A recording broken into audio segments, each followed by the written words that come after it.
Coucou tout le monde, c'est Maud, je vous retrouve pour un nouveau point lecture. Là je vais vous parler de lecture que j'ai fait pour octobre.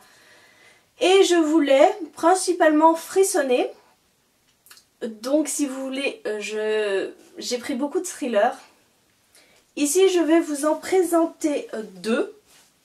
Et les deux autres, vous verrez, ce sont des lectures un peu plus différentes. Dans un premier temps, je vais vous parler du Chuchoteur de Donato Carisi, que j'ai ici aux éditions Calman Levy. Puis on continue dans les thrillers avec De fièvre et de sang de Sir Cédric aux éditions Le Préau Clair.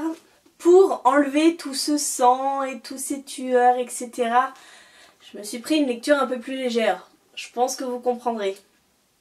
Et j'ai lu Léo de Mia Sheridan, donc c'est le tome 1, paru chez Hugo Roman dans leur collection New Romance. Et pour finir, je vous parlerai du tome 2 de Meg Corbin, Volet Noir, qui est paru aux éditions Brajlon.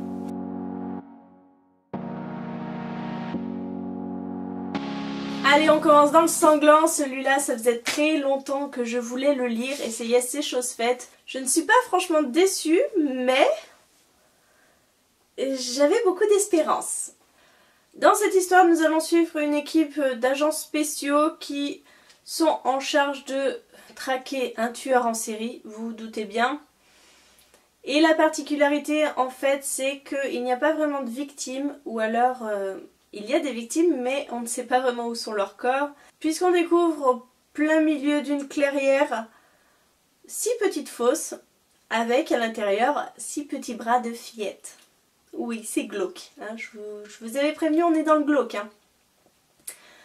Une équipe va être constituée avec des agents spéciaux, avec un criminologue et ils vont faire appel aussi à une jeune femme qui est spécialisée en fait dans les kidnappings d'enfants. Bon, son but généralement c'est de retrouver les enfants vivants. Là, au vu des bras, on se doute que les 6 filles sont décédées. Le problème, c'est que, en effet, nous avons 5 disparitions d'enfants, nous savons qui elles sont, sauf que nous n'avons aucune idée de qui est cette 6e victime, et au fil des pages, on va peut-être découvrir des choses beaucoup plus glauques que cette affaire de bras. Voilà, c'est le premier livre de Donato Carisi que je lis, et je crois que c'est son premier qu'il a écrit, et franchement, c'est sacrément balèze pour un premier livre, parce que ok, on a un tueur complètement taré, mais il met en lumière d'autres tueurs complètement tarés. Oui, on n'a pas seulement une histoire d'un tueur, on en a plusieurs autres intrinsèquement liées à la première. Bref, plusieurs histoires de tueurs en série s'entremêlent dans cette histoire. Non, franchement, c'est hyper bien construit, il y a pas mal de twists. Alors après, j'ai lu beaucoup de thrillers depuis quelques temps et ces twists, je commence un peu à les sentir un petit peu. Donc j'en ai deviné certains, pas vraiment en sachant exactement ce que c'était, mais en suspectant certaines choses qui se sont vérifiées. Ça m'a pas déçue, ça n'a pas gâché ma lecture, j'ai trouvé que c'était un très bon livre. Et j'ai failli me jeter sur le tome 2, mais je me suis retenue en me disant que il fallait que je garde un petit peu de suspense. Mais je pense que je lirai le tome 2 dans pas très longtemps. Donc franchement, si vous aimez les thrillers, par contre c'est du sanglant, hein, vraiment. C'est du glauque à souhait. Je vous le conseille vraiment. De toute façon, je pense que vous en entendez parler un peu de partout de ce chuchoteur. Mais c'est vrai que c'est du grand art. Bon, on continue dans les thrillers, hein, du temps qu'on y est, pourquoi ne pas continuer et vous parler de fièvre et de sang, que j'ai lu en lecture commune avec une abonnée. Donc Cathy, si tu passes par là, un petit coucou. N'hésite surtout pas à dire en commentaire, toi, ton aperçu, mais je crois qu'on est assez unanime sur ce livre-là. On l'a quand même beaucoup aimé. Franchement, c'est le premier que je lis de cet auteur, de Sir Cédric, qui est quand même assez connu aussi dans l'univers des thrillers. Et c'est aussi du lourd. Alors c'est du lourd, mais il y a un petit côté paranormal, je tiens à vous le dire, hein, comme ça. Voilà, on tombe plutôt dans de l'ésotérisme que le chuchoteur qui est très thriller policier, avec une enquête, etc. Alors ici, de quoi ça parle? On est un petit peu dans une situation assez glauque, hein. D'entrée de jeu, on rentre et on découvre une jeune fille qui est séquestrée par 2 frères. Et cette jeune fille se rend compte qu'elle n'est pas seule, qu'autour d'elle, la maison est remplie de cadavres et que en fait ces cadavres ont été vidés de leur sang et on leur a enlevé le visage. Ah, je vous dis, je me suis marrée moi en octobre, hein. C'était sympa. Voilà, ça commence comme ça. Je ne vais pas vous en dire trop. Je vais juste vous parler de Eva. Eva qui est une gendarme. Je sais jamais si c'est des policiers ou des gendarmes. Je crois que c'est des gendarmes parce que je crois que c'est un lieutenant. Non mais ça peut être un lieutenant de police. Oh, j'en sais rien. Je sais plus. Eva qui est une profileuse. Profileuse. Je sais pas si ça se dit mais on s'en fout. Et qui va finir par retrouver cette jeune fille. Et on croit que l'histoire va se terminer là, sauf que 1 an plus tard, 2 autres meurtres assez similaires sont découverts. Et là, toute l'enquête va être remise à zéro et on va repartir en se disant que finalement, le tueur n'avait pas été arrêté lors des précédents meurtres 1 an plus tôt. C'est hyper sanglant. Là, je sais pas si vous vous rendez compte, mais les filles sont vidées de leur sang, on leur tranche le cou et on les pend la tête en bas pour récolter du sang dans un seau. Donc c'est très sanglant. Mais alors, cette scène d'ouverture, c'était génialissime. Franchement, on n'a pas le temps de s'ennuyer, on est directement dans l'action. Après, c'est un petit peu plus calme, et après, ça remonte crescendo, mais c'est un truc de fou, quoi. Et je vous parlais d'ésotérisme. Là-dedans, on va plutôt partir sur des anciennes croyances, des anciens dieux. Le tueur va essayer, en fait, derrière tous ces meurtres, avec le sang récolté, la peau du visage enlevée, on va tomber dans des rituels de l'ancien temps. C'est pour ça que je vous parlais d'ésotérisme. En tout cas, si vous comptez lire ce livre ou si vous l'avez déjà lu, vous comprendrez sûrement pourquoi maintenant je fais des cauchemars avec des loups. Mais ça, c'est un petit clin d'œil pour ceux qui connaissent l'histoire. Comme je vous disais, après j'ai eu besoin de m'aérer la tête. Hein. Après trop de sang, je ne pouvais plus. Et je me suis donc penchée sur le tome 1 de Léo de Mia Sheridan. Et parce qu'il était tout petit et que je me suis dit qu'en une journée je pouvais facilement le lire. Pourquoi j'ai le marque-page là? Je ne sais pas.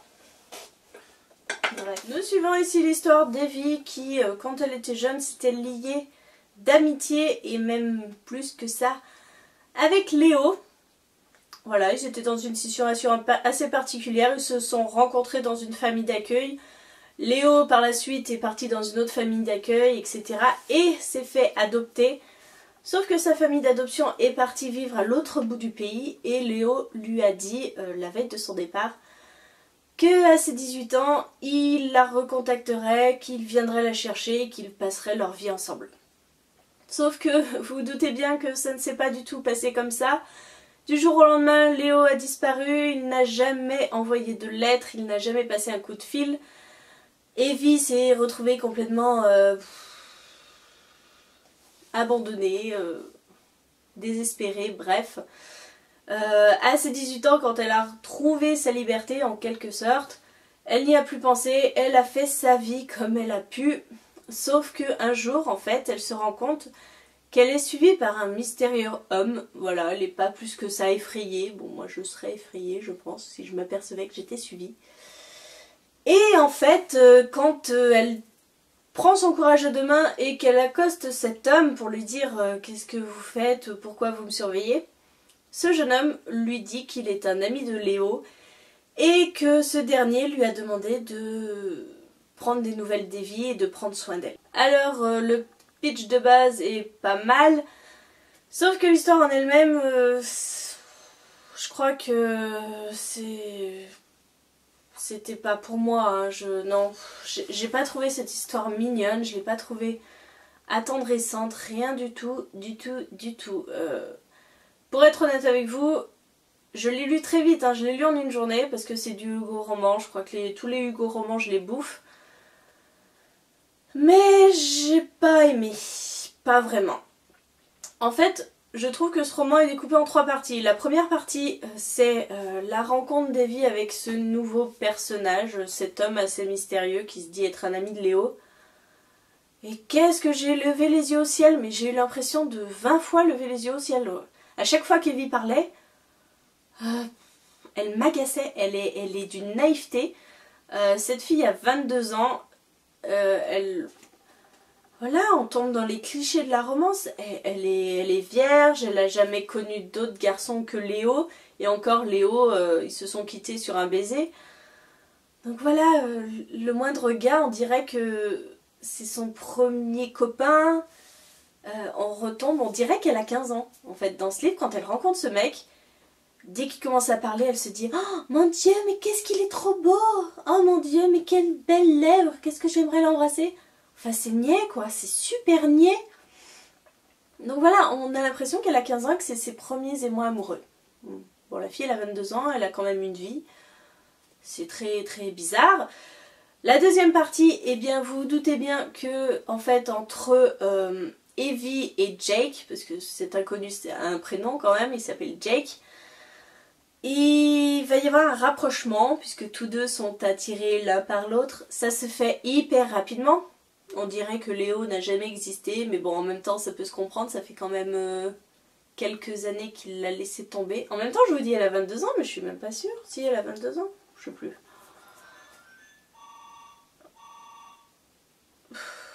Ça, c'est le jouet hanté de ma fille. Il se met en route n'importe quand. Je sais pas pourquoi. Bon, bref. Il va se nouer une relation sexuelle, hein, puisque mademoiselle est vierge, lui il a connu énormément de filles, il va lui apprendre la vie. Et j'avais l'impression de me retrouver dans 50 nuances degrés. Voilà, le mec, il est chef d'entreprise, il est puissant, il est autoritaire, il la laisse décider de rien. À un moment, elle dit qu'elle aimerait écrire, être écrivain, il lui achète un PC, enfin tout ce qu'il y a de plus normal quoi. Il lui achète des fringues... Voilà, un Christian Grey. Et la troisième partie, c'est un petit peu la révélation de qui est ce mystérieux homme, qui est Jake, voilà, tout ça. Là, c'était un peu mieux, mais pas vraiment étonnant. Pas vraiment étonnant. Bref, un roman assez cliché, assez bancal, j'ai trouvé dans l'intrigue aussi. Donc pas une très très bonne lecture pour moi. Et le dernier, je me suis attaqué une valeur sûre, je me suis attaqué à Meg Corbin, le tome 2. J'avais adoré le tome 1, j'adorais cet univers particulier d'urban fantasy qui ne ressemble à aucun autre. Franchement, si vous voulez une très bonne saga de beat lit urban fantasy, dirigez-vous sur Meg Corbin. C'est loin de toutes ces sagas où il y a énormément de scènes de sexe. Ici, il n'y en a pas, mais on joue un petit peu plus sur les sentiments. Et l'univers, mais il est topissime, quoi, c'est génial. Je vais vous parler du tome 1, forcément, parce que le tome 2, je vous fais pas le résumé. Dans le tome 1, nous voyons apparaître Meg Corbin. Meg Corbin, qui est-elle? En fait, c'est une jeune femme qui s'est échappée d'un institut où elle a été toute sa vie. Et on apprend très vite qu'elle est une Cassandra Sang. Une Cassandra Sang, qu'est-ce que c'est? C'est une jeune femme, en fait, qui émet des prophéties en se coupant la peau. Donc plus une entaille est plus profonde, plus la prophétie sera précise ou sera grandiose, etc., etc. En fait, ce sont des personnes, ce sont des humaines qui sont enfermées dans ces centres et qui sont en quelque sorte vendus pour leur peau et on vend leur prophétie à des personnes. Donc les gens qui s'occupent de ces centres se font grassement payer, forcément. Meg s'évade de ce centre et se retrouve à l'enclos de Lakeside parce qu'elle pense que c'est le seul moyen en fait pour que ces personnes mal intentionnées ne la retrouvent pas. Et l'enclos de Lakeside, c'est une toute petite, un tout petit village, on va dire, donc entouré de villages humains, etc. Et en fait, à l'intérieur de cet enclos vivent les terras indigènes. Et donc, c'est là où je vous explique que le monde est très très particulier. En fait, sur Namib, donc c'est la Terre qui s'appelle comme ça, les humains ne sont pas tout en haut de l'échelle alimentaire, loin de là. Les terras indigènes sont les tout premières créatures qui vivent sur Namib et ce sont, voilà, ça peut être des métamorphes, donc des loups qui peuvent se transformer en humains. C'est pas l'inverse, c'est pas des humains qui se transforment en loups, non, c'est vraiment les êtres premiers, des loups qui se transforment en humains, des oursins en humains, etc. Il existe des vampires, on les appelle pas comme ça, mais c'est des vampires. Bref, tout un tas de créatures, et en fait les humains ne sont là que parce que ces créatures ont bien voulu qu'ils soient là. Ils ne vivent que grâce à eux et sont en quelque sorte, normalement, à la base, que des proies. Mais les terrains indigènes et les humains ont fait une sorte de trêve qui leur permet de cohabiter si les humains ne viennent pas empiéter sur leur territoire. Donc Meg Corbin se cache dans l'enclos de Lakeside et va rapidement se faire adopter par tous ses habitants malgré le fait que ce soit une humaine. Même si c'est une humaine assez particulière, on en est bien conscient. J'ai adoré ce deuxième tome, j'ai adoré parce que dans celui-ci, il y a un véritable enjeu pour les deux peuples. On voit de plus en plus que les humains essayent de se rebeller et d'essayer de gagner une liberté dont ils n'ont pas le droit finalement. Et on voit bien toutes les conséquences que cela pourrait avoir. Et il n'y a peut-être que Meg Corbin qui est capable d'éviter cette fin du monde humaine. J'ai adoré, j'ai adoré, j'ai adoré. Meg est un personnage que j'aime beaucoup. Elle est très naïve parce qu'elle n'a jamais connu l'extérieur, vraiment. Donc les relations entre les personnes se font naturellement, mais elle ne connaît pas vraiment les codes relatifs à ça. Elle est très amie avec le chef de l'enclos qui s'appelle Simon, qui est un loup.